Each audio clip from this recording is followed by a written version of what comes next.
നിങ്ങളുടെ product service സ്വായത്തമാക്കിയതിന് ശേഷം ഒരു കസ്റ്റമർ അവൻ അസംതൃപ്തനായി അവൻ പിന്നീട് ഒരിക്കലും നിങ്ങളിൽ നിന്ന് പർച്ചേസ് ചെയ്തില്ല. എന്നാൽ വേറൊരു കസ്റ്റമർ നിങ്ങളുടെ പ്രോഡക്റ്റ് സർവീസ് സ്വന്തമാക്കി അവൻ അസംതൃപ്തനായി അവൻ പിന്നീട് വന്നില്ല എന്ന് മാത്രമല്ല അവൻ്റെ സുഹൃത്തുക്കളെയും ബന്ധുക്കളെയും ഇങ്ങോട്ട് വരുന്നതിൽ നിന്ന് തടഞ്ഞു. മൂന്നാമതൊരു കസ്റ്റമർ നിങ്ങളുടെ പ്രോഡക്റ്റ് സർവീസ് സ്വന്തമാക്കി അവൻ വന്നില്ല, അതേപോലെ റിലേറ്റീവ്സിനെയും ഫ്രണ്ട്സിനെയും ഇങ്ങോട്ട് പറഞ്ഞയച്ചില്ല എന്ന് മാത്രമല്ല മാക്സിമം നിങ്ങൾക്ക് ഉപദ്രവം ഉണ്ടാക്കി, പത്രത്തിൽ അത് വാർത്തയാക്കി കൊടുത്തു, നിങ്ങൾക്കെതിരെ കേസ് കൊടുത്തു.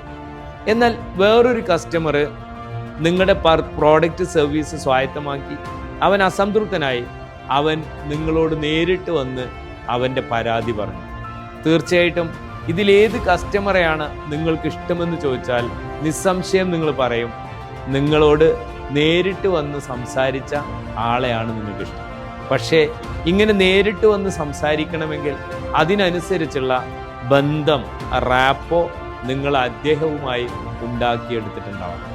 Building relationships and maintaining relationships is business. ബന്ധങ്ങൾ ഉണ്ടാക്കുകയും ആ ബന്ധങ്ങൾ നിലനിർത്താനും കഴിയുക എന്നത് തന്നെയാണ് ബിസിനസ്.